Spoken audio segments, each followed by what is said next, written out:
Welcome everybody to Clueless Vino, the show where we use wine as a vehicle for conversation. And it's the only place you can drink and drive. Today I got a special guest, man. This is my guy from all the way back in school. Tommy, what's up, man? Sitting here hanging out, ready to chat. Yeah, man. Yeah, man. I'm excited about this one because I like, first of all, I like catching up with like old friends, but also I like to learn, and like I'm super interested in like what you do, because right now you got this very Indiana Jones look right now, and so I need to know what type of tombs you to like exhume. I need to know all that. All right, that's gonna be fun, man. So this is the part where I let the guests, kind of introduce themselves and let them, let the people know about yourself. So floor is yours, man. Well, my name's Tommy Dows. Known Brandon since third grade. Yeah. We go way back, all the way to the elementary days. Up until today, as he said, Indiana Jones thing going on. I'm an archaeologist, so all these books are about here. Nice. Just all my happy little nerd, my little nerd den here. Yeah. Which I enjoy. Bring home little bits of the road with me to talk about all the places I've been to. That's worked in. amazing. All the collection of fun books and stuff to pick up. Been doing archaeology for 8 years now. Just a busy job. It takes me everywhere, which I really enjoy. So there's a lot to talk about. The places I've seen a whole lot of America. If you want to ask about that, been to faraway places like Puerto Rico, which for me that's far away because it's hard to get out of the country for some folks. So that might be far for some people. Yeah. But yeah, just enjoying the adventure of life, because if you don't pursue fun things, you're not going to experience fun things. So that's kind of the whole drive behind it, is to just pursue what makes you happy. Yeah. And oh man, first of all, that whole wall looks amazing. Like all the stuff. Yeah. I don't know if you still play video games, whatever, but you got a very Tomb Raider, Uncharted type of thing going on. Like just all types of trinkets from all your adventures and stuff. That's dope. I think it definitely comes from like an inspiration, not only from my grandpa, who was a doctor, who he collected things from his travels around the world, but also something that my wife helped rekindle in me during quarantine, during the pandemic, was we watched a whole bunch of our favorite childhood movies, and one of them was like Atlantis or Treasure Planet, stuff like that. Like old school Victorian steampunk stuff. So it's got kind of like a little Indiana Jones flair, kind of like a 19th century explorer vibe. Definitely like a Lara Croft Tomb Raider vibe, with all like little knickknacks and artifacts and things that you can just like, oh, pick it up. What the hell is this? Tell me about this type stuff. Yeah. So it's just make a den that makes you feel comfortable. That's what it's all about. I like that, man. That's super dope. That's super dope. Speaking of which, and I'm gonna ask about the trip to Puerto Rico, as we get along. But yeah, you were so dope. You got some rum from your last trip, and you actually got me one, man. And I told you didn't have to, but like after I do that, once you offered again, I was like, okay. Oh yeah. Yeah. I love people to get not just words, descriptors about the places that they go, but the flavors, the scent, the smells, the sights, the scents, all of it, all the good stuff. And rum is a key thing when you're talking about Puerto Rico. So we have today, and I'm gonna let you pronounce it because I'm not even gonna pretend. I'm not gonna butcher this. What do we have today? We have Ron del Barrito. Okay. Which ron is how you say rum in Spanish. Okay. So it's rum of the little barrel. So Barrito it's little barrel. Okay. So it's like a little tiny keg, like the ones you would see on like a Saint Bernard in like Europe or something. Gotcha. It's got like whiskey or whatever or something in an ale maybe. Kind of the same idea, that like a little barrel of liquor. And it is good stuff, man. It's the best one on the island that I've ever had. Well, we're definitely about to have some of that. This is the Tres Estrellas, the 3 stars. So it's one of their higher line ones. Nice. Now you did a cocktail with yours. What I did you did. make yours with? I just did a little quick mojito. I got Okay. some mint growing in the backyard and picked up some limes at the store the other day and just threw together a quick little mojito. Nice. Okay. I'm gonna go start off with on ice first, and then after that we'll probably go straight from there. Oh, this one's great for sipping. I mean, they describe it as a sipping rum. You know, it's hot down there, so you don't Yeah, got to put it down fast. You just enjoy it nice and cold. Put one cube in it. I like that. Just let that hot day just go away. You just relax and sit with your little glass of rum. I like that, man. All right, man. So cheers, man. Salud.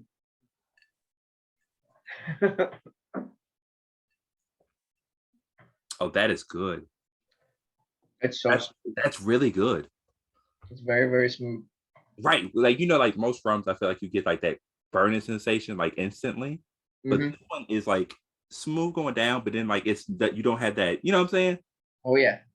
That's A lot of American rums, like the Captain Morgans and the yeah, Kraken and stuff, they just load it down with spices to mask the flavor of it not being a good rum. yeah. This stuff is it's this company's been in business since the 1880s. They've been doing it for almost a century and a half now, a century and a quarter. Jeez. So That is they got it down. that It's is really good. it's good. Mm. All right, that's wow. I gotta go to work tomorrow. All right, let's take it back to all the way back to school, man. Sure. So there are a lot of things I remember about our like us. I don't even remember how we became friends, but I remember the bus vividly. Like we rode the bus together, Hmm. like pretty much all throughout school until like, obviously cars and stuff. Yep. Um, we would always sit together and we would just always chat. Like you were the first person to like I wasn't like a big football guy, but you were gonna let me know about every Philadelphia Eagle thing that you could possibly tell me. And I would just be, Yeah. and I was like, all right, let me learn what this Eagle stuff is, man. Because like he's really passionate. And then it went to the Philadelphia Flyers, and then it went to the Philadelphia Phillies. I was like, and then I was like, do you like the 76ers? And I feel like you didn't, but like it was Philly, so it was like, So They where did were it on my radar. I was more of a Chicago Bulls fan growing up in the 90s. sure, obviously. Jordan, Yeah. Pippen, all those guys. That was the one team that I went away from Philly for. Yeah. I don't think I ever asked what was the love for Philly? Where did that come from? That's where my dad grew up. He grew up God. just west of town, so he raised us to be all Philadelphia fans and gave us the curse. Well, hold up now. How many? All right, let's see. So third grade, we were in what year is that? That's 98. 1998. Okay. So how many championships has Philly got since then? Flyers have gotten a few, right?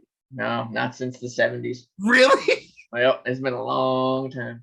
I feel like but They've been a good team, a quality team for years. yeah. They just haven't gotten that Stanley Cup. The Eagles just got their first technical Super Bowl. They got, NFL championships prior to the Super Bowl era, which every Philly fan will have to say that. Yeah. We still have championships, man. They still count. Yeah. Type argument. But they got their first one. They beat the Pats a couple years ago. Yep. And the Phillies had theirs in '08, which that had me running laps around my house, excited, celebrating. Was that Jimmy Rollins in them? Oh yeah.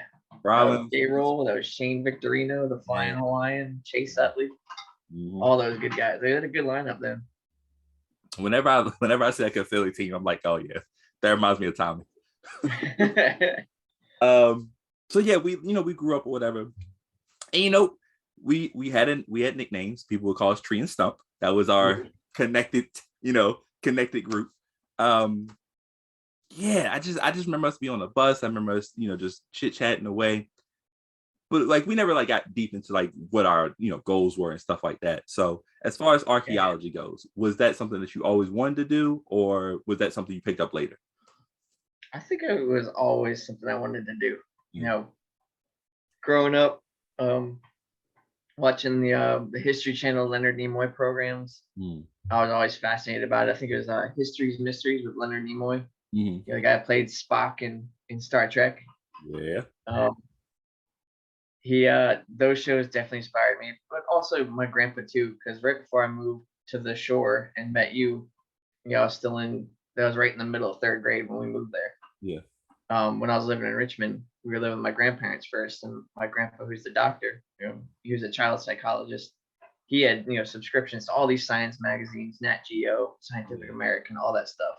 And he would just, hand me as a little kid, like, here, read this article. I'm gonna ask you about it later. Yeah. And just read about science stuff. We'd watch, archaeology programs with them all the time. So he just instilled a love of science in me and a love of history. Yeah. And that on my dad's side too, we have this old book, which actually the desk that you're sitting on right now is my great grandfather's on his side. So this desk is probably like going to be 100 years old in like a decade or two. Damn. So family history, but then I keep this is our my dad's side family history. Oh, wow. Goes back to the 1640s in America. Our ancestor came over as an indentured servant to the Massachusetts Bay Colony, and we have all that written down in a book, so we can talk about that as a family and whatnot. Just growing up in that type of environment of the strength of science and history and family history and all that stuff. Yeah. It just instilled that there's so much to learn about someone's past, about your own past or anybody else's past that we could all be connected to. Yeah. And just wanting to learn more about all of it in general, pursued a career in archaeology. Yeah. Now, obviously, I feel like you have to go to college for that. So where did you end up going? Radford University, old Radtown. Out to Radford, man. Yeah. Radford's dope. Which they got a really good basketball program there too. They're one of my old assistant coaches coached there for a little bit. Oh, excellent. Yeah. And baseball too. Really good baseball team. Nice. So you did Radford, and then what's how like when you get out of college, right? It's for most people, like it's hard to jump right into the field that you want, depending on what you are. Like I was an English major. I want to write books. That's my thing. But it's like there's really no super entry unless I were to go like do a publishing company or something like that, right? What's the difficulty of jumping right into archaeology? Is it like an entry level type thing, or how does that work? I mean, anybody coming fresh out of college has no experience. They've been learning and learning and learning, but then they're about to really start learning once they hit that job market.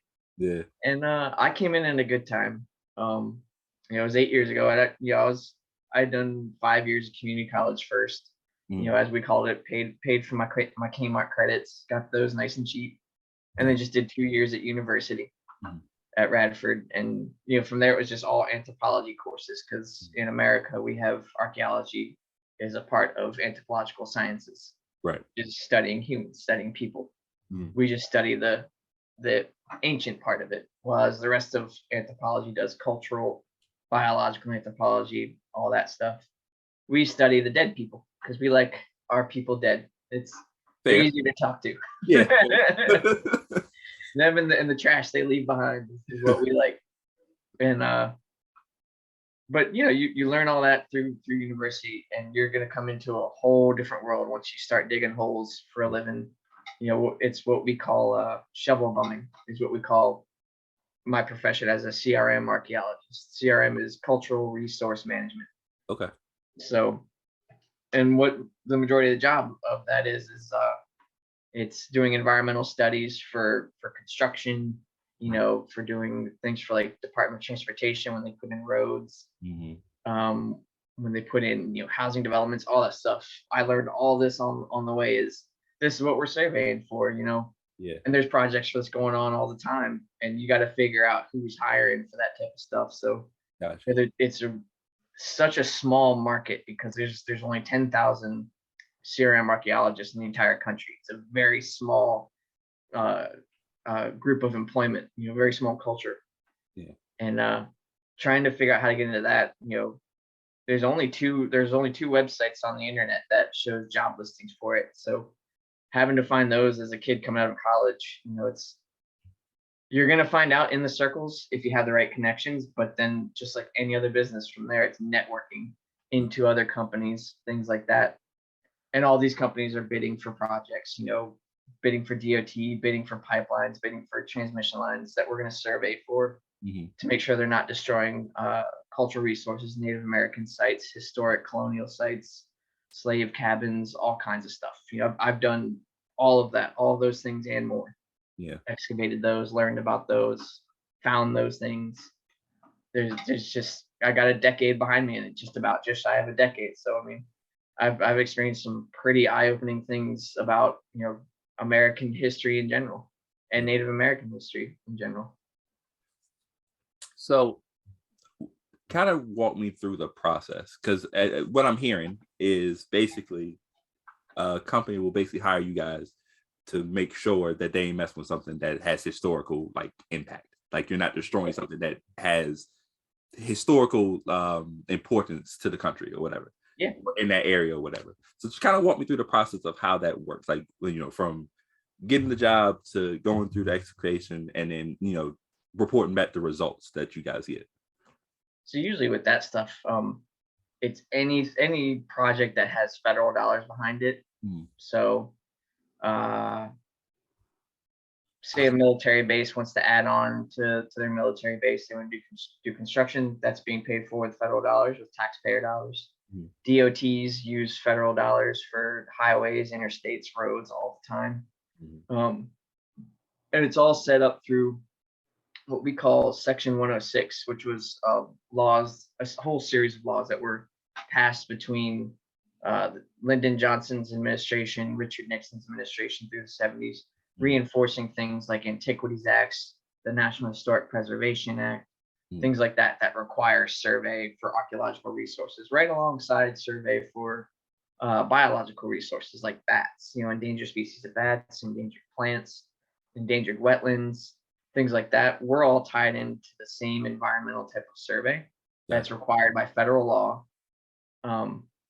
So when these things are getting built, like what I'm working on in Puerto Rico is Army Corps stuff. That's all federal dollars, because where they were devastated by Hurricane Maria, they're getting a whole bunch of infrastructure. They're getting canals, they're getting power lines put in, all kinds of stuff. And we're going to survey before that because federal law requires it. And also they're a U.S. territory. We own them, part of our old imperialistic days from the 19th century.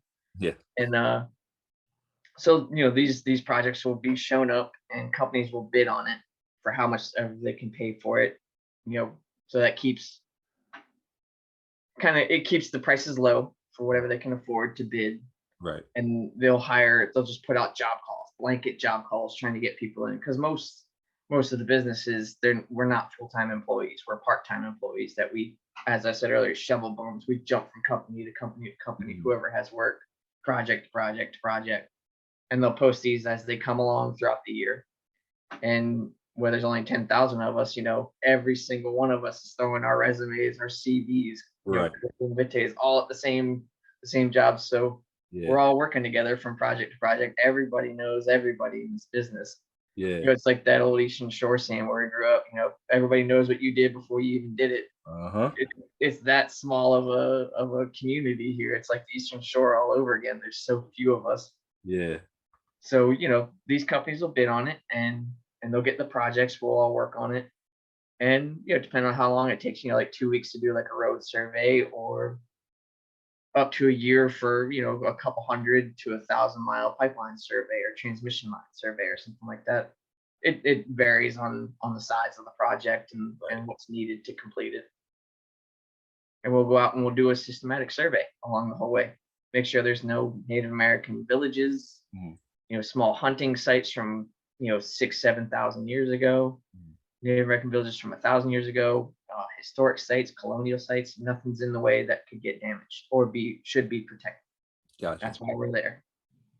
And so, what happens if you run across that? Like, what's the process after that?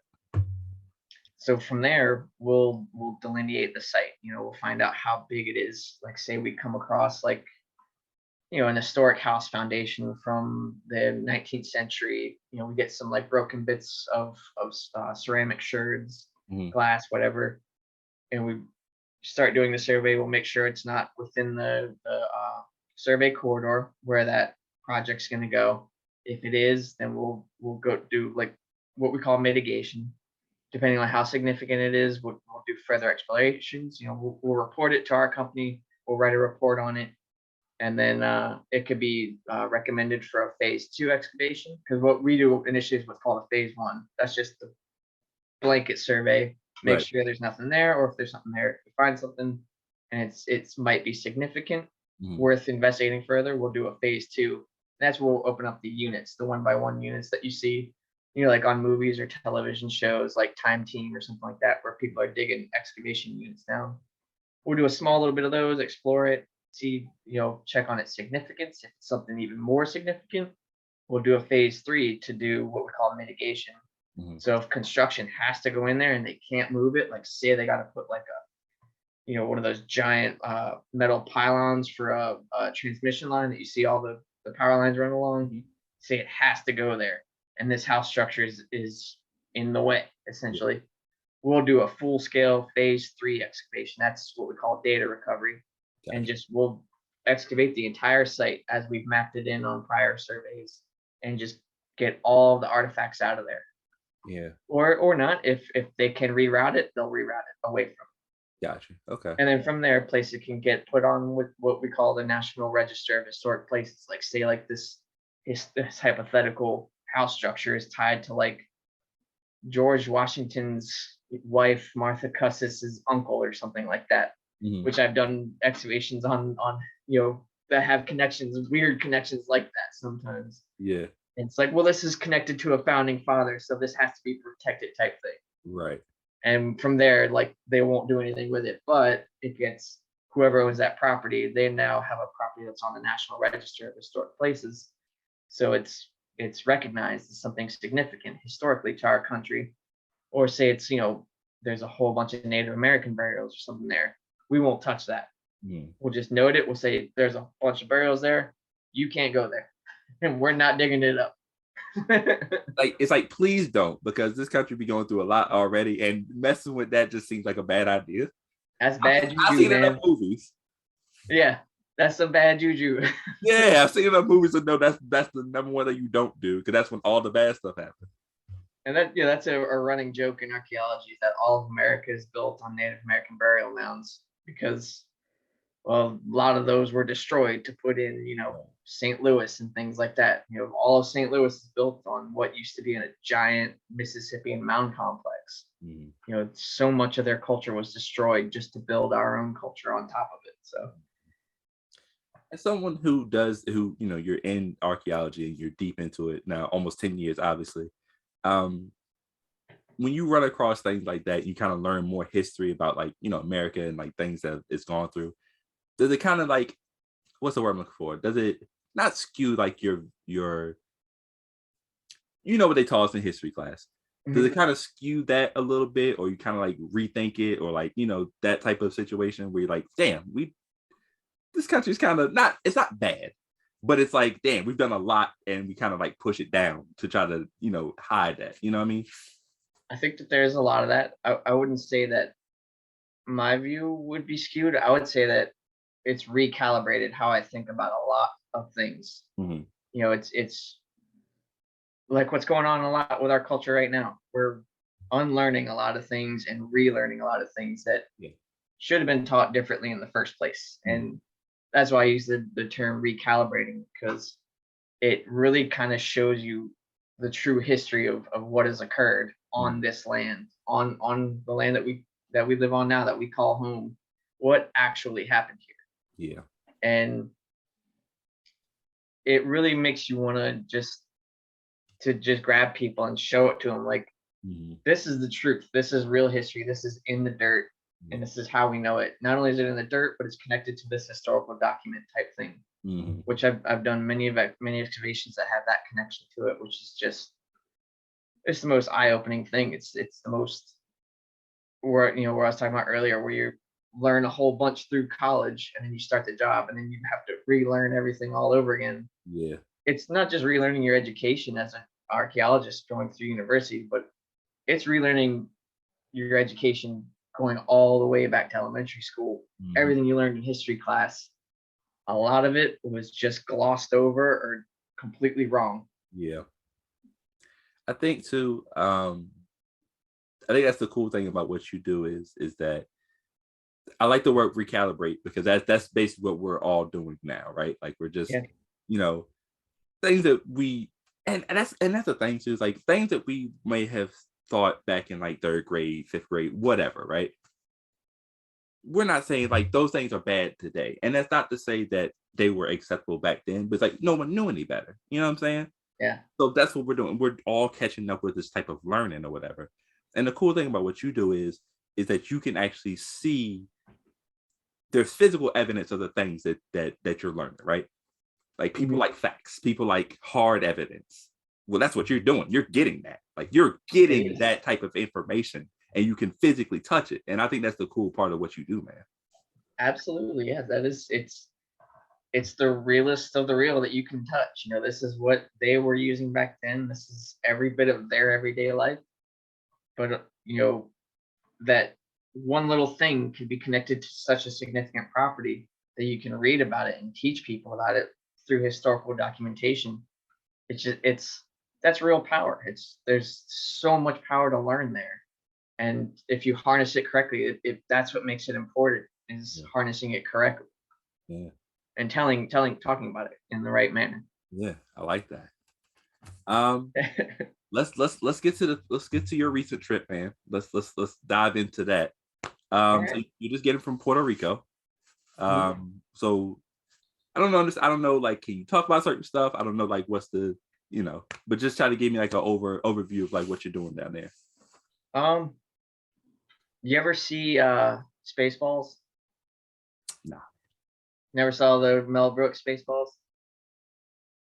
So there's a scene where they got it's making fun of Star Wars, where they have R2 and 3PO walking through the desert. It's like, we've combed the desert, we ain't found shit. we didn't find shit on this recent survey. So there's not much to say archaeologically wise. So we were just hacking through jungles of 12-foot tall cane grass, stuff well over my 5-foot forehead. Yeah. So over me too. Yeah. Yeah. Oh, it'd be well over your head, man. This stuff is tall. Yeah. And it's hot. It's the Caribbean, so you just gotta hydrate. Yeah. My saying in the field is hydrate or dehydrate. So it was just a whole lot of hard work, which I love it. I love throwing myself at the difficult problems in any field, anything. But even though we didn't find anything down there, I still love it. This is the third time I've been down there. I think I did a couple of excavations down there 2019, just before the pandemic hit. I got to do a Taino burial complex. Taino were the people that were inhabited Puerto Rico, Dominican Republic, Haiti, and Cuba, I believe, and a few of the other islands, because it was split. The Taino, you had the Carids and the Arawaks and a couple of different language groups. Right. Where we were is where the Taino were, and they were the folks that met Columbus first. Not where we were digging. The burial complex that we were digging dated to the 1200s. Okay. Of the current era, so 800 years old, 800-year-old burial complex, which was absolutely fascinating. That's what I had studied in college. Was what we call bioarchaeology, which is the study of burial practices. It's the study of what we call archaeological cultures, because some of these cultures we don't know a whole lot about them. The names we have for them are recent names. All of the things we understand about them are recent. We don't know anything about them historically, because what documentation they might have had hasn't survived. If they did have like pictographic writing or something, it didn't survive because it was in the jungle and it probably was on wood or something. Yeah. So there's not a lot we can say that, and a lot of their culture histories were destroyed by the Spanish over 500 years. So there's not a lot we can say about them. But bioarchaeology will help recreate what we can culturally from human remains. We can learn all things about diet, about migrations, about just basic societal health based upon what we call a burial population. From people's cemeteries back then. We can learn so much about their physical makeup, throughout their lives, and about their culture, what they were eating, just from studying their bones, studying their stature, things like that. Yeah. And to be able to finally do that in the field, excavate these human remains and study it, it was really eye-opening, but also just totally like another recalibration. It was like a paradigm shift in my mind of how to think about the people that I am studying. And it really changed my outlook on my profession of actually having dug up a human being because there was a canal going in. Like it was like the mitigation I talked about earlier. The canal had to go through there, so this burial complex had to get out of the way, which then in itself carries a lot of weight when you do something like that. It really does hit you in the heart, empathetically and sympathetically. It really does. But just being there and learning from the guy who owned the property, things that he's found on his property, because it was on a banana plantation. He'd been living there his whole life. I'm not sure how long they've had that banana plantation, but he was fun to talk to with what little bit of Spanish I knew and what little bit of English he knew. He was able to tell us some stuff of what he's seen. The people I was working under, our field lead, he had studied Caribbean archaeology, so it's just a boatload to learn from him because I didn't know Caribbean archaeology at all. I've always done stuff here in the southeast of the U.S. Colonial stuff, because Virginia's got tons of colonial historical stuff, Civil War stuff. Right. Done all that before, which is great. It's really fun to do, but to learn something completely out of your realm, like a Taino burial complex, and for it to be bioarchaeology, something that you had studied in college, and to learn what I learned was just, it really was a shift mentally, paradigm shift mentally for me that opened up a lot. Well, I think that's cool too, that like there are a lot of jobs where like I'll use mine for example, where like you go in and you learn like early on, like you pick up things early on, and at some point, depending on if you stay in the same job you hit a ceiling, like that's your knowledge ceiling, right? Whereas I feel like you have the opportunity to learn different things like with every job you get, right? Like there's always an opportunity to learn. Like there's never a cap. You know what I mean? Yep. So I think that's really cool. Like you're always able to. There's always an opportunity for you. Like, damn, I didn't realize this. I can dive into this now. I can look up stuff here. Like, oh, like this is. There's always this vast wealth of knowledge that you can continue to gain. You know what I mean? Yeah. And that ties in. One of my favorite sayings that I tell people all the time is, if you're not learning, you're not living. Yeah. And from project to project, there's something to learn, historically from every single place you get to go and work in and visit. And not just historically, but culturally for the people that live there now. Like I love conversing with the folks of Puerto Rico, the ones that are bilingual and I can speak English too, because I didn't learn Spanish from my mom. But everywhere I go, it's fun to just sit at a bar and just talk to people. Sit at a restaurant and ask your waiter or waitress or the bartender or whoever. If you go into like a local bookstop, which I love the bookstores in all the places that I go, as you can see, I love getting stuff. Local bookstore. It's because there's so much you can learn from just telling people, hey, I really love your store, I love your bar, I love this, and then boom, you just get talking. And you can just learn about daily life, not just historical life, when in the places I get to travel to, because I've seen there's so much of America that I've seen that I just love about it. Just the travels of the job. It's a wonderful experience. I think it's cool because like you get like a different perspective. I think we get caught up in like our way of living like a lot, and it's just good to get different perspective from different people, different cultures, different areas. You know what I'm saying? Because like there's so much to this world. This world is big, bro. Like that's the thing. This world is really big. So like there's so much that we still don't know about other people, other ways of living. So yeah, I like that. Culture shock is a good thing. Yeah. If you're going to someplace new, go and experience some culture shock. I always say that. I was like, listen, if you're gonna go somewhere, man, dive into the culture, man. Just go in.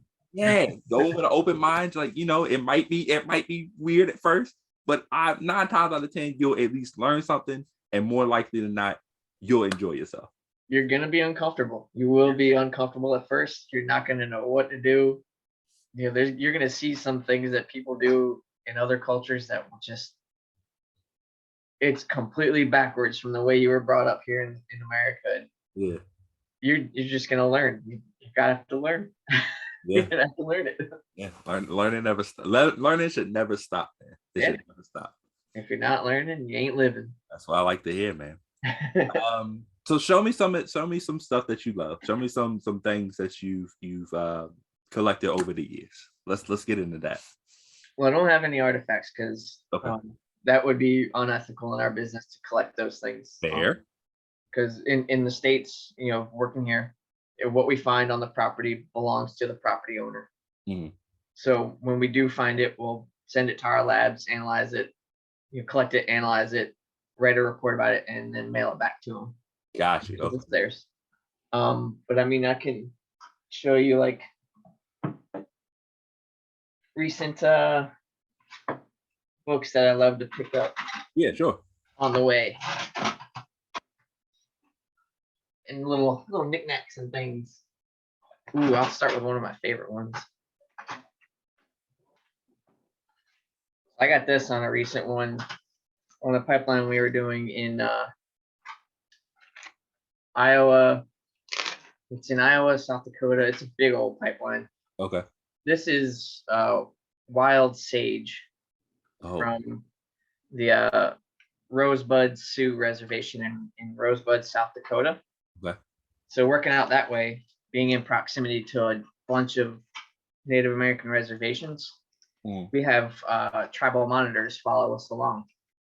So that way they can identify cultural landscapes, things on features on the landscapes that they would be able to identify culturally, archaeologically, historically that we as outsiders just wouldn't recognize.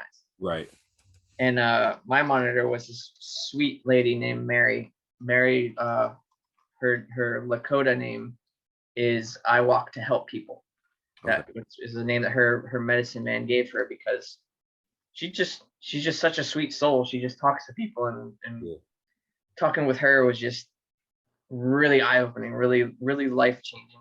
Mm-hmm. You know, it really helped me out. She walks to help people. And we're just walking along the landscape in Iowa, just talking. I was asking her questions. Yeah. You know, I would be respectful and say, hey, is it okay if I ask you this question about your culture? Yeah. And we just spent, 2 weeks just talking and walking and working. She gifted me a big old thing of sage from her reservation. Nice. To take home and to smudge things because Native Americans practice smudging. Okay. Which is where you take a sacred herb like sage and you'll burn a little bit and you'll say a prayer to the creator and ask for whatever you need for it, whatever peace you need. Yeah. You'll burn a little bit and it'll be like a prayer sent up in smoke to the creator and ask for good things, for peace to come to your house or whatever it is, or your daily work day. Yeah. So that was a great thing to bring back home, which I'm very, very thankful for, and it smells great. Yeah. Wild sage. Yeah. And our other monitor on that project was this guy, also Lakota. His name was Phil Little Thunder. Mm-hmm. He's a Army vet. I think he served around the time of the Vietnam War, spring, because we got there in April, March, May-ish kind of. We were there for months at a time. Mm. And it coincided with their New Year's celebration, the return of Thunder's spring powwow. Okay. So there were a whole bunch of Great Plains tribal nations there. There was Omaha, there was Lakota, Santee Sioux, Winnebago, a few others. And we got to see them do their dances, do their powwow dances, which was really beautiful to watch. Yeah. A whole bunch of vendors selling stuff, which is where I got this. This is made by Winnebagos. Nice. The Winnebago tribe. It's a little parfleche pouch. Just a little, you can just keep things in it. Oh, nice. Deer hide. But I have it hanging up for decorative purposes on my wall just because it's so beautiful. Yeah. And Phil Little Thunder gave me this as a gift before I flew home the next day, which is a little black, which black is the color of the West in Lakota mythology and religion and lore. Little black dream catcher that I love to have. Yeah. Also, when I was up there, I did another one in North Dakota, and I picked up a book on steamboat history because I'm a nerd and I like historical books. Being a nerd is fun. You know, being a nerd is fun. Oh yeah, and it's a book about steamboat history. Did that. Oh, there's just so much. Let's see. Big guy up in North Dakota history is Teddy Roosevelt, so I grabbed a Teddy Roosevelt beer. Nice. This little teddy bear. Nice. Always bring the beers home. Got I love bringing the cans home on my travels. If I'm on like beaches or something, I'll bring home little fossils. Here's like a little scallop shell from Miami. Nice. So this is probably like within the Holocene, so it's like the last 10,000 years. A little fossil. Brought back a volcanic rock from Nevada. Just me being a little rock nerd, being a little science nerd, bringing back fun things like that. Let's see. I love collecting antique books. This huge tome is a annual. It's the 17th annual report from the Bureau of American Ethnology. Okay. So these were compiled by anthropologists, archaeologists during the 19th century as a part of government research. Mm-hmm. If you want to break it down, essentially what it is, it's cultural research of Native American cultures before our culture destroyed them during the Indian Wars of the latter part of the 19th century. Fair. So our government wanted to document as much about their culture before it was destroyed. So that's what a lot of these books contain, are interviews, ethnographies, ethnologies, archaeological excavations from 1880s, 1890s, 1900s. Mm. So these things, they're important in their own right because of that very nature of their existence. Because they hold a lot of information about stuff that we wouldn't otherwise have known. Right. Even though we were currently genociding those cultures. Yeah. But I mean, it carries a lot of weight. Yeah. No. First of all, it carries a lot of weight in two ways. One, that looks like a heavy ass book, and two, because that is an important part of history. I know it's an ugly part of history. Yeah. But it's still an important part of history. We don't want those type of things to go forgotten. You know what I mean? Even though it's an ugly way to do it, but yeah. Not only should we understand the cultures that it reports on, but we should understand why we did it. Yeah. Why we did it in the first place. What is that? Let's see. Yeah. I collect rocks wherever I go. So I always get a rock from every state I go to. That's what all these are. Rocks, fossils, all kinds of stuff. I'll tell you, man.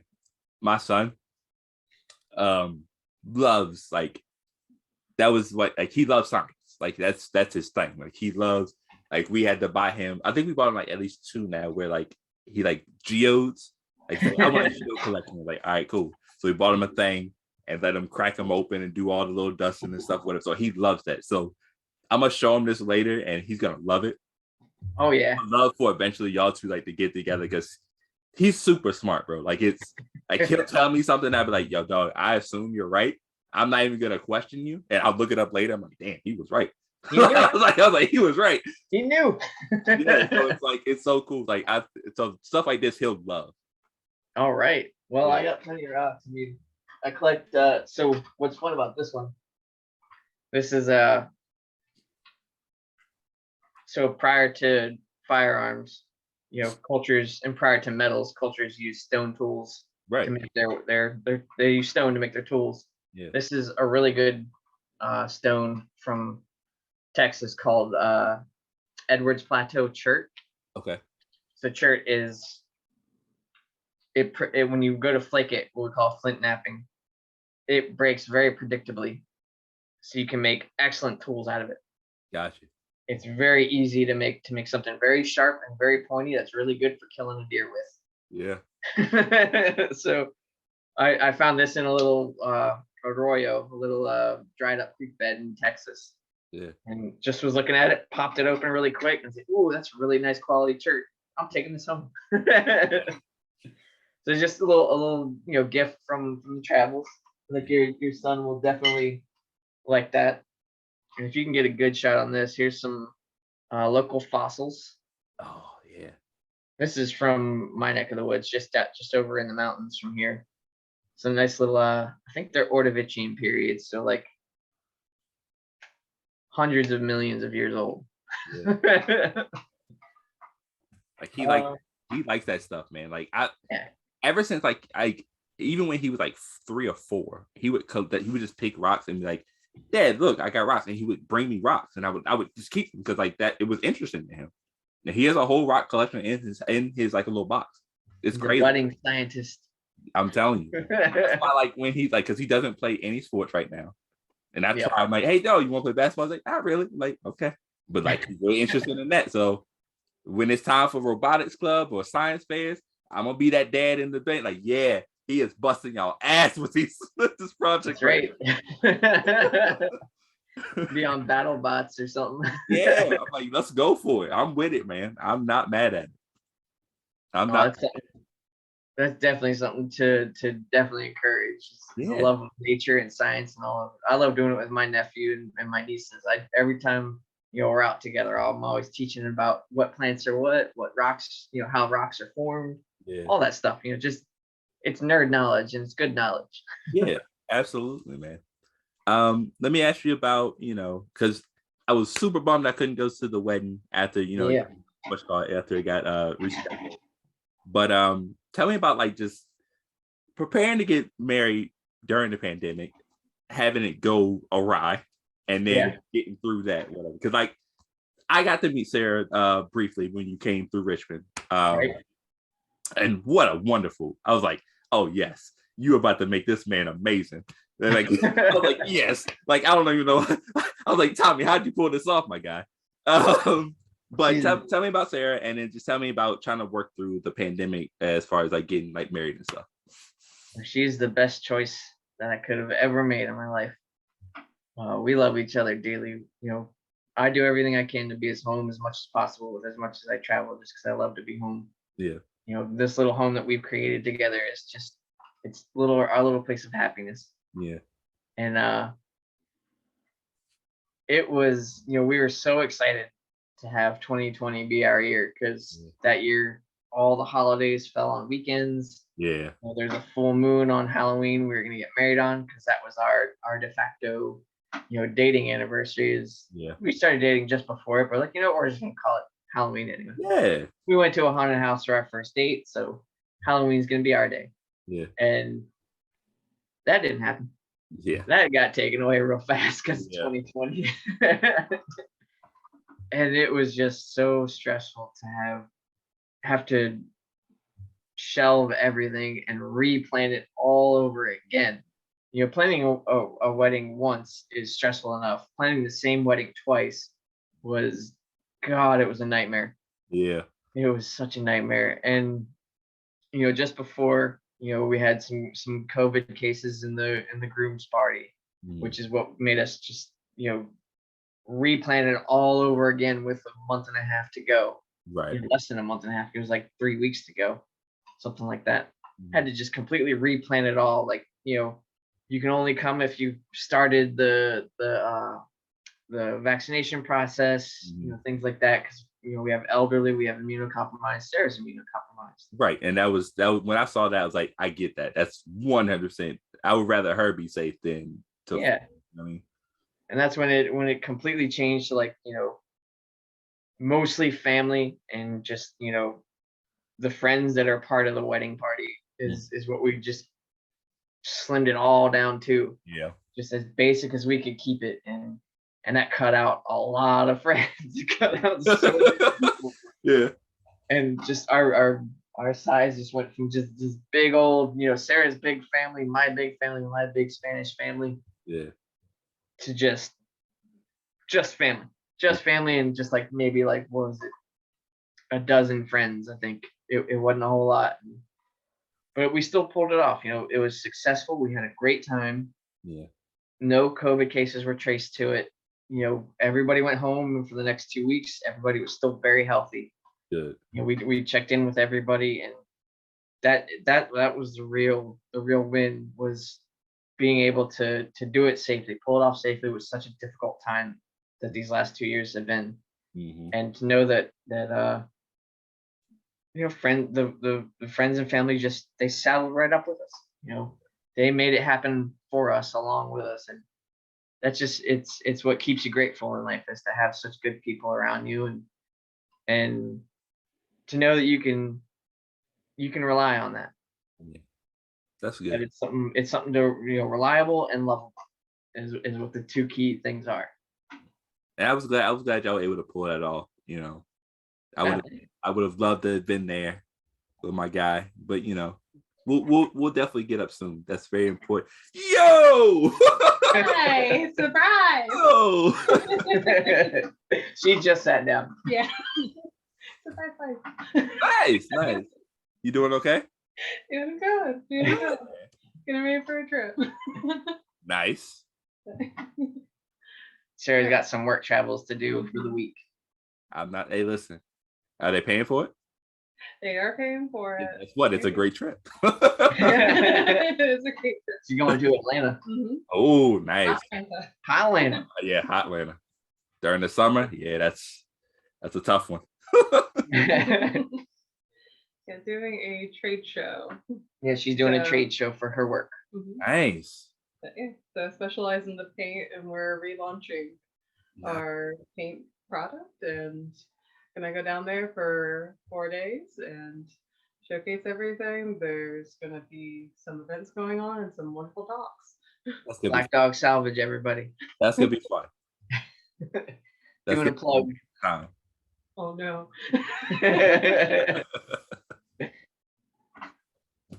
Yeah. Okay, the focus is on you. Focus it back on me. Okay. So it's good to see you. Always good to see you. Just a quick high five. Yeah, man, I like that. All right, let me get you out on these few, some rapid, quick questions, man. I like to ask this of the guests, some fun stuff. Okay. So give me your Mount Rushmore of Philly athletes. Oh man. How many are on Mount Rushmore? 4. 4. So my 4. Well, definitely Nick Foles. He got us the Super Bowl. Fair. I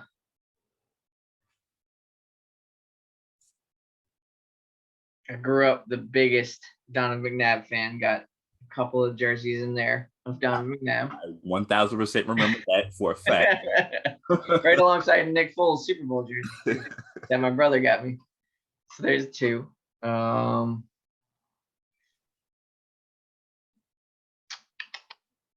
gonna go with my favorite Flyer always has been old left winger from what we call the Legion of Doom, was John LeClair. Just a guy was rough and tough hockey player. Yeah. He had some excellent seasons in Philadelphia. Yeah. Always fun. There's 3. Ooh. Oh. All right, he'll be last. Okay. Now it's shoot. You know what? I'm gonna take John LeClair off, and she wants me to put Gritty. Uh-huh.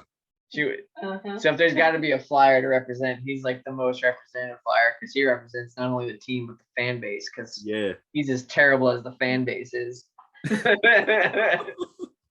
So let's do that. Let's do Gritty. Okay. Gritty represents all of the Flyers. Yeah. Past, present, future. Okay, so that'll be 3. Ooh, now for the Phillies. God, there's so many good Phillies over the years. Ooh, that's tough. That's really, really tough. That group of Phillies was tough, like with Jimmy, Chase, Ryan Howard. A lot of good guys there. My cousin actually got to pitch against Ryan Howard in high school, because he's from around Columbia, Missouri. So he got the how'd that go for him? Probably not well. That dude can hit some dingers, man. Yeah. Oh, I always did. You know what? I got to give Ryan Howard my Phillies Mount Rushmore, because he did so much for the franchise and so much for his career there. Yeah. But one of the most heartbreaking things I ever saw in sports history was when it was the Phillies Yankees World Series from 2010. I think the Phillies went down in 6 games, and he was the last at bat in Game 6. They were down by, he could have tied the game or won it. I think we had like a runner on second or third. He was at the plate. If he brought the guy in, it would have tied it. If he had hit a home run, it would have won it. He swung so hard wanting that hit. He struck out on it, missed it, but he swung so hard. He wanted it so bad. He popped his Achilles. Oh my God. On the last play of the season of the World Series, ruptured his Achilles. He swung so damn hard. Oh my God. Because he wanted it so bad. That was heartbreaking. That was so heartbreaking. I mean, just hearing that, like I popped mine. What now? That's 2 years ago, 2 or 3 years ago now, 3 years ago now. So anytime I hear about ruptured Achilles, I'm like, oh, it just brings back that memory. That's bad. It's painful. Yeah, no, it's not great. It's not. Yeah. Tell me about. I just thought about that. Philly is called the city of brotherly love. Yeah. I feel like I see more fights in Philly at Philadelphia football games and all types of sports more than any other place in the world, in the country, man. Mm-hmm.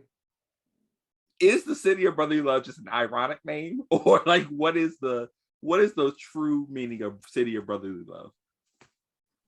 I don't even know if it has a meaning anymore. They do batshit crazy stuff up there, man. They are some batshit crazy people. I mean, you're supposed to love your brother, take care of your brother, whatnot. They don't. They do not. I don't know where they lost it or if they ever had it. Yeah. I don't know. Maybe they had it in different neighborhoods back in the 60s and 70s, but yeah, I don't know, man. I mean, they're passionate. I will get passion. A passionate group of fans, and I love that. But like when things are not great, they will turn. They will stab their brother in the back. They had the opportunity. Oh God. Damn. Okay, what has been your favorite place to do archaeology work so far? Favorite place to do archaeology. I love doing mountain survey. Yeah. I live in the mountains now. I live in the Blue Ridge. I've always loved doing mountain survey. Just because I love hiking. It's good hard work. Doesn't matter what time of year it is. It's beautiful in the winter. It's beautiful in the fall, in the summer, the spring. Yeah. It's just gorgeous work. I fell in love with the desert, so that's right up there. The Southwest is, that place stays in your heart. It stays there. Every bit of it, the smells, it's so different. The sights. If I ever need to disappear somewhere, world hits the fan or something like that, I'm going to the desert. Yeah. Things turn for the worse, economy wise, world wise, war wise or something, I'm going to the desert and I'm just going to be a happy man off of my lonesome.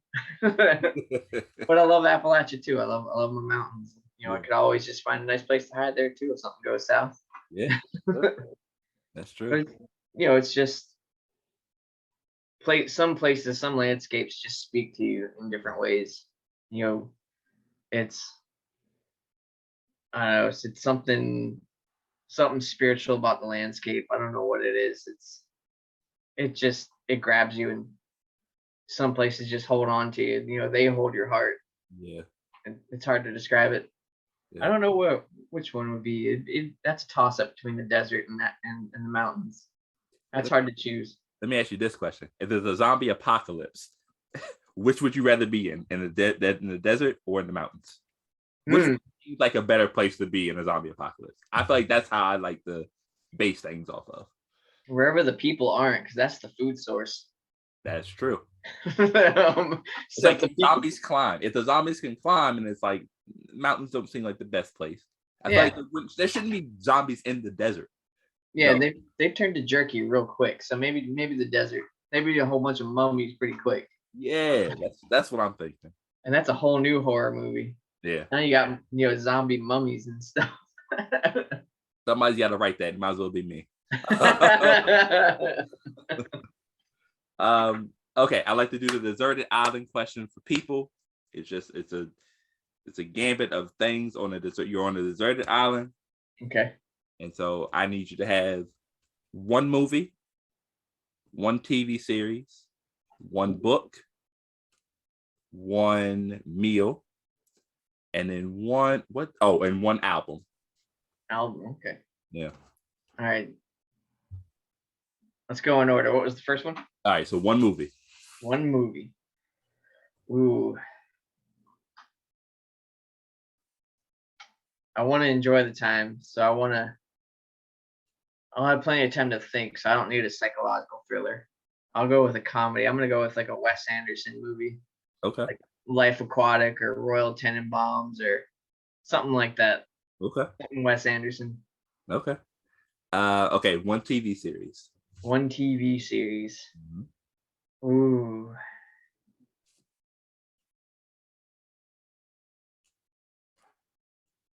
That would have to be something interesting. Nothing too nostalgic for home. Nothing too nostalgic for society that gets me wishing I was off this island. Right. Something to make me think about going somewhere else. So, Star Trek. Okay. Any Star Trek one? New Generation. Yeah. New Generation. Oh shoot! I did love Next Generation growing up. That was my favorite. Yeah. I'll go with that one. Fair. Okay, so then we'll do one book. That's easy. That's Lord of the Rings. That's fair. I'm not mad at that at all. I'm not mad at it at all. Okay.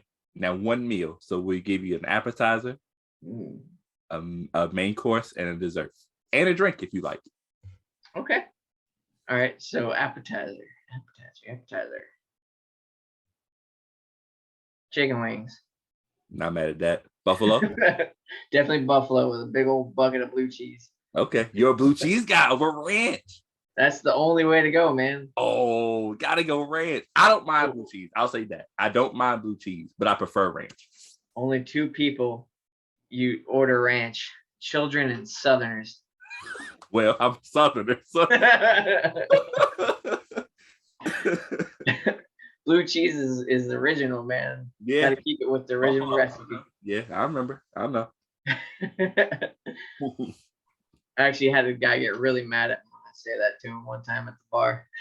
He got real mad. He was not happy about that. Nope. I'm not sure if it's the fact that I called him a child or a Southerner or both. He'll be okay. He's probably just eating his ranch right now. He's good. Oh yeah, he would drink ranch. He's good. All right, so main course.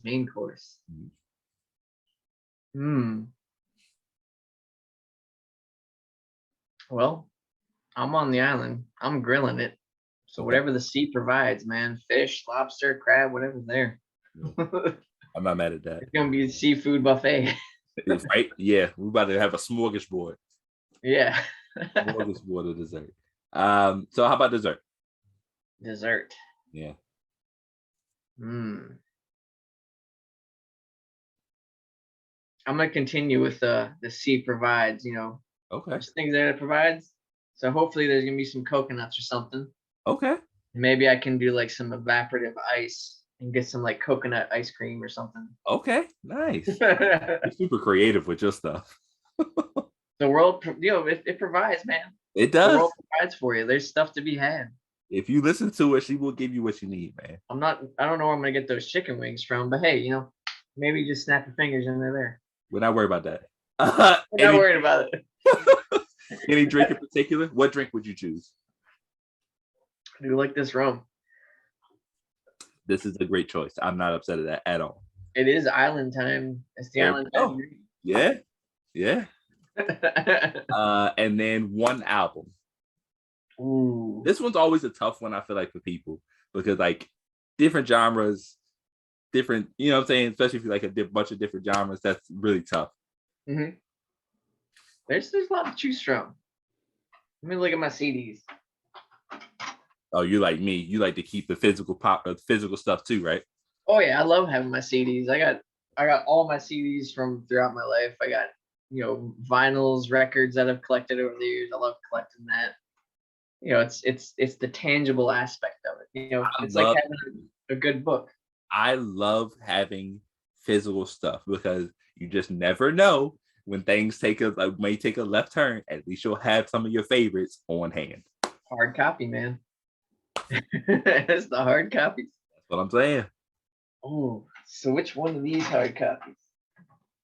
I had a few pop in my head. I'm trying to remember what you used to like in in school. All kinds of stuff, dude. Yeah. I listen to it all.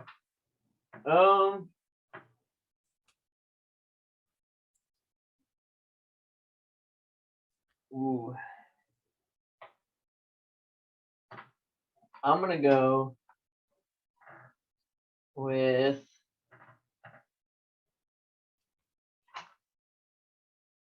that's a pretty different one.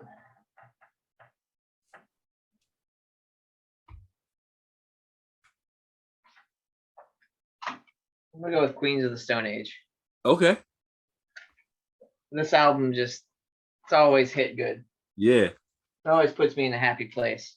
There we go. Because I feel like music is a very mood thing. Yeah. I had a couple others, but I was gonna choose Townes Van Zandt. He's an excellent blues, folk, very good songwriter, but very depressing songs. And I don't want to be depressed on an island for eternity. Don't think that's a great idea. No, I'm gonna go with something that perks me up when I'm trying to spear a fish or something. Yeah, I like that. I'm not mad at that at all. I'm going Tom Hanks on an island. Just without the volleyball. Yeah, no volleyball. Yeah, no volleyball. No volleyball. No Wilson. A treacherous bastard. He left him all alone. Sicko. All right, man. So here at Coolest Vino, we like to rate our drinks to let the people know if they should get it or not. So we rate it out of 1 out of 5 glasses. 1 being the worst, 1 being the worst and saying don't get this ever in your life. 5 being let's go ahead and grab that immediately. So what would you give? And let's see. Rondell Barrito. You can roll the R. I can't roll I didn't inherit that. I can't either. I can't do that. I can't do that. Barrito. Yeah. What would you get this 1 out of 5 glasses? Oh, I would drink 5 glasses of this. Yeah. I would. Listen, I don't get 5 glasses out like easily. This is really good rum. There's a reason why I flew back with 4 bottles of it. This is really good rum. This is it's so smooth. Like it's a good like American sipping whiskey. This is a really good Caribbean sipping rum. Like you just sit on your back porch, you got like a nice cigar. You can even chase it with a beer if you want to. If you want to just go that route, you can do what we did down in Puerto Rico and have a nice bowl with it. Pack yourself a fat bowl. Yeah. It's just so relaxing, man. It's delicious. This is insane. This might be the best rum I've had ever. Oh, glad to provide. This really might be the best rum I've had ever. This is really good. Because we used to drink a lot of rum in college, but it's college, bro. So like we're trying to cut corners. Yep. So like we're drinking like Sir Francis Drake. That's at the bottom of the shelf. You know what I'm saying? We're trying to go for quantity over quality. You know what I'm saying? This is really good, man. That's the tres estrellas, 3 stars. That's what they call it. I'd give it 2 more stars if I could. I would too. I love it, man. Yeah. No. Every restaurant I ever went to, I'd always ask for this. I'd say on the rocks, and like not like rocks, full of rocks. I want just like one cube, please. Yeah, that's all you need. That's all you need. This is really good. Mm-hmm. I'm glad you enjoy it. My friend, this has been amazing, man. This has been dope. Again, like, you're one of my oldest friends, obviously, because we've like 3rd grade. I can't tell you how, but I just know it was a connection immediately. It clicked. Yeah, like it was just like that, you know. It's sitting good next to each other on the bus, man. That's all it took. Yeah, it's good to connect with you again, man. And you know, I like my thing now is as I get older, I'm like, listen, tell people that you care about them, because life is short. Pandemic showed me that. So I want to tell you, bro, that I appreciate you and I love you. You are my guy. Never switched up on me, even with the time that we, even like, never seen each other like in person, whatever, but like the feelings never changed in between that time. So I just want to tell you that I do love you, bro. And I'm proud of you, man. All right. Entirely, man. I feel the same way. I reciprocate that. Yeah. I've always appreciated our friendship. Always appreciated, just the way we can just get right into a conversation. Not even just talking about, things we've always talked about. Like, we always discuss cartoons and stuff, or discuss, whatever game we're into at the time, or whatever sport we're into at the time. So right into right now, we're talking about, like families, and starting our families, and having friends from all over, or just seeing life from all over. I've always appreciated that touch that we have on our friendship. Yeah, man. So I definitely reciprocate that feeling. Absolutely. Also, this new style is amazing. The hat with the glasses, the full beard, the nice hair. You look like you in mad shape. This is amazing, by the way. Just it's the Puerto Rican sun. I got my nice Colombian tan going on. Yeah. Thanks to my mom. Thanks for the tan, Mom. But it's just living life in general, just enjoying every little bit, every little chance that every day provides. You just gotta take all of it with a smile and just keep on walking through it. Yeah, man. This is the part where I let the guests, if they want to throw out any type of social stuff, any type of closing remarks for the people, just something to leave them, some words to leave them with. The floor is yours, man. You got it. Closing remarks. Just keep on living, keep on enjoying what you're doing. If whoever's listening to this, whoever's watching this little video, enjoy some good libations along the way. Yeah. Everything in moderation, nothing in excess, as my old history professor from community college used to say. So enjoy it, but don't enjoy it too much. Find the things in life that make you happy. Happiness is a decision, and go for those decisions. Make that your life. Yeah. Always keep in touch with the old friends, because that's where your true heart lies. Is that's where the roots of the heart lie. Yeah. Your true heart can go elsewhere, but your roots lie there. And always seek out new friends. Yeah. New friends are good for the soul. Old friends keep the soul anchored.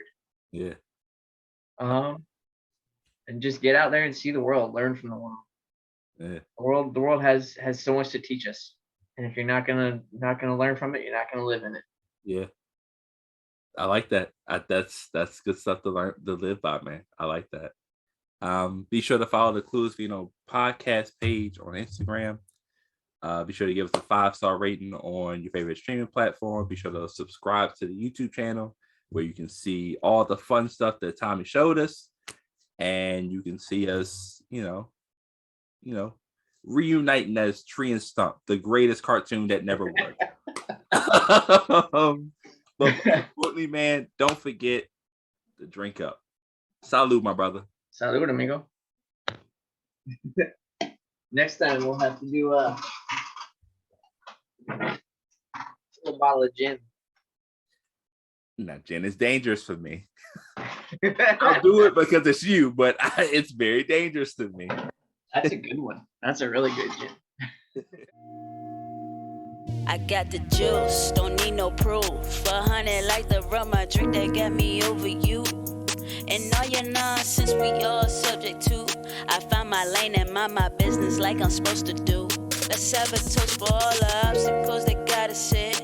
I put my glass up in the air to stimulate the cheers. Not because we made it, but because we making it. I savor the moment, the bouquet forever, evident.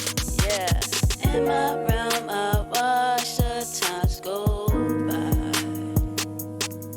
I got the world in my hands, but I can't tame the sky.